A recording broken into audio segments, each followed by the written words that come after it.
स्वये श्री राम प्रभु ऐकती, स्वये श्री राम प्रभु ऐकती, कुशलव रामायण गाती, कुशलव रामायण गाती। कुमार दोघे एक वयाचे, सजीव पुतळे रघुरायाचे। कुमार दोघे एक वयाचे, सजीव पुतळे रघुरायाचे। पुत्र सांगते चरित पित्याचे, पुत्र सांगते चरित पित्याचे। ज्योतीने तेजाची आरती, ज्योतीने तेजाची आरती। कुशलव रामायण गाते, कुशलव रामायण गाते, कुशलव रामायण गाते। प्रभू श्री रामचंद्र सिंहासनावर बसले होते। त्यांच्या वैभव संपन्न भव्य सुशोभित दरबारामध्ये मंत्रीगण, अयोध्यावासी, वसिष्ठ मुनी, ऋषीगण सर्व विराजमान होते। सगळ्यांच्या मधोमध दोन तेजस्वी, देखणे आणि अतिशय सुकुमार बालक त्यांच्या अतिशय मधुर आवाजात प्रभू श्री रामचंद्रांचे चरित्र गायन करत होते। हे दोघे सुकुमार बालक म्हणजे रामाचीच प्रतिमा, जणू तेजाचे ज्योतिरूपच। रामरायांचं हे चरित्र म्हणजे महर्षी वाल्मिकांचं 24,000 श्लोकांनी युक्त रामायण काव्य होय। आणि या काव्याचं गायन करणारे ते तेजस्वी बालक म्हणजे रामाचे पुत्र लव आणि कुश। मधुर स्वरांनी संपन्न, गंधर्व विद्येचे तत्वज्ञ आणि गंधर्वाप्रमाणे मनोहर रूप असणारे लवकुश होते। प्रत्यक्ष पित्याला त्याचे पुत्र त्याचं चरित्र ऐकवत होते। फार भावपूर्ण प्रसंग होता। त्यांचं गान ऐकून श्रोत्यांच्या अंगावर हर्षजनित रोमांच उभे राहत होते। सर्वांच्या मनात आनंदाचे तरंग उठत होते। सभेमध्ये बसलेले भगवान श्रीरामही हळूहळू त्यांचं गान ऐकण्यात तन्मय होऊन गेले होते। कुमारांच्या गायनातून प्रत्यक्ष प्रसंग डोळ्यासमोर उभा राहत होता।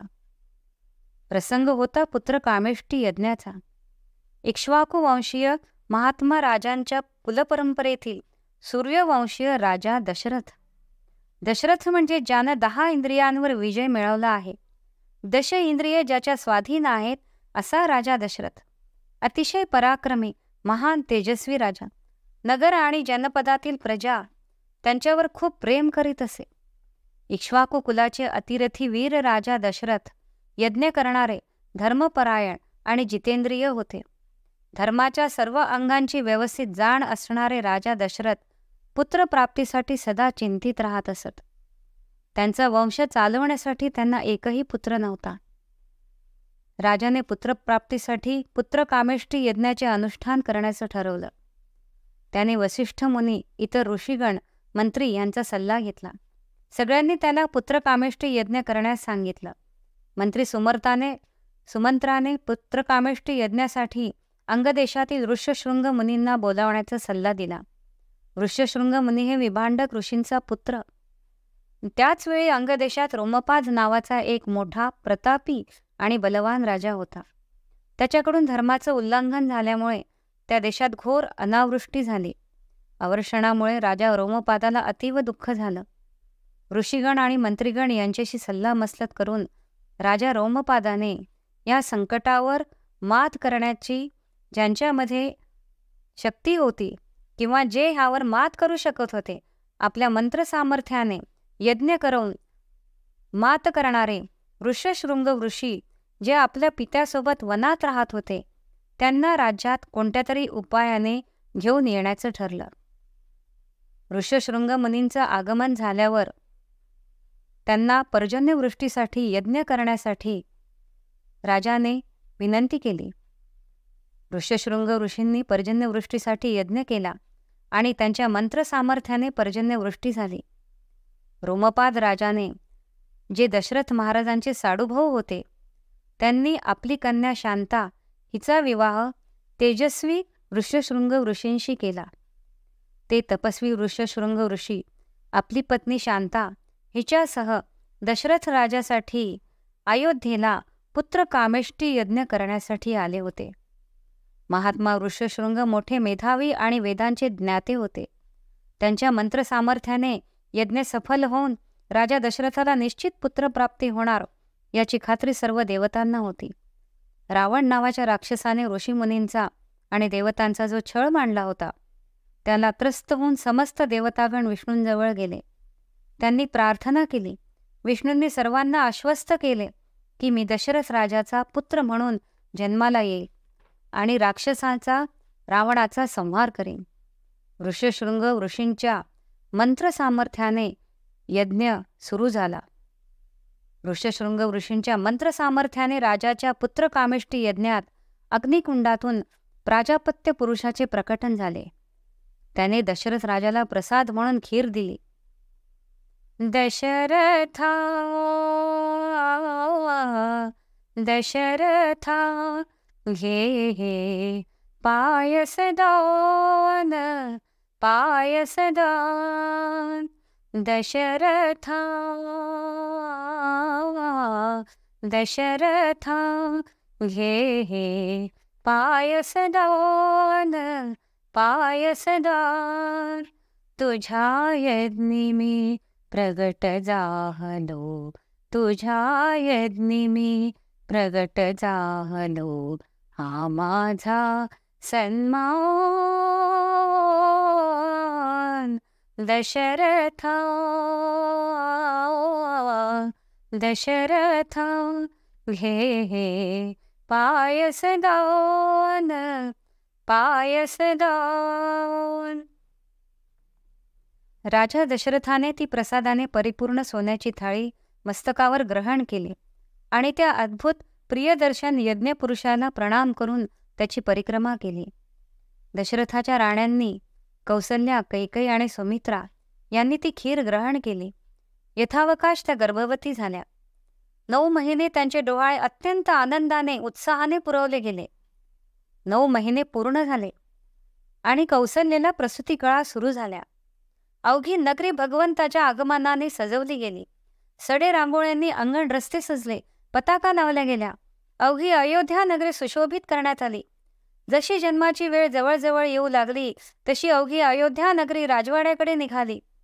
स्त्रिया अलंकार घालून, नवीन वस्त्रे परिधान करून अतिशय उत्साहाने आनंदाने राजवाड्याकडे निघाल्या. आणि तो क्षण आला. चैत्रमास, शुद्ध नवमी, पुनर्वसू नक्षत्र. दुपारी 12 वाजता रामरायांचं या धरणीवर आगमन झालं. रामललाचा जन्म झाला. सियावर रामचंद्र की जय. राम जन्मला ग सखे, राम जन्मला, राम जन्मला ग सखे, राम जन्मला.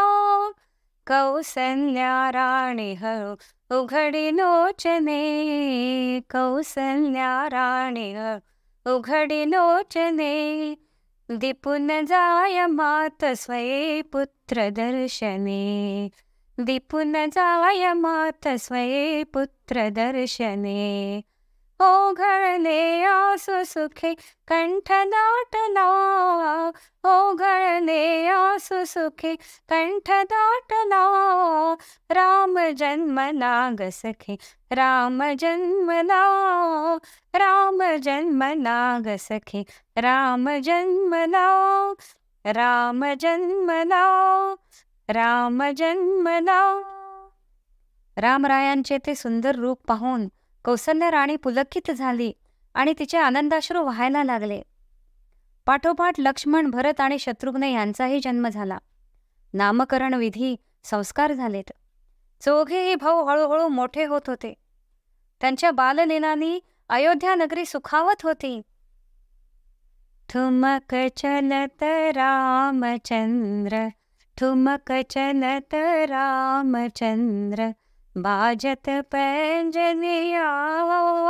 ठुमक चलत रामचंद्र, बाजत पैंजनिया ठुमक चलत रामचंद्र। किलकी उठत धाय, किलकी उठत धाय, गिरत भूमि नटपटाय, गिरत भूमि नटपटाय। धाय मोत गोद लेत दशरथ केरनिया ठुमक चलत रामचंद्र। बाजत पैंजनिया ठुमक चलत रामचंद्र। बालवयाकडून हळूहळू कुमार वयाकडे हे बंधू गेले असता ते पुरुषसिंह राजकुमार प्रतिदिन वेदांचा स्वाध्याय, धनुर्वेदाचा अभ्यास आणि मातापित्यांची सेवा या दत्तचित्त राहत असत. एक दिवस धर्मात्मा राजा दशरथ पुरोहित आणि बंधू बांधवांसहित बसून पुत्रांच्या विवाहासंबंधी विचार करीत होते. मंत्र्यांबरोबर विचार करणाऱ्या त्या महामना नरेशाकडे महातेजस्वी महामुनी विश्वामित्र येऊन पोहोचले.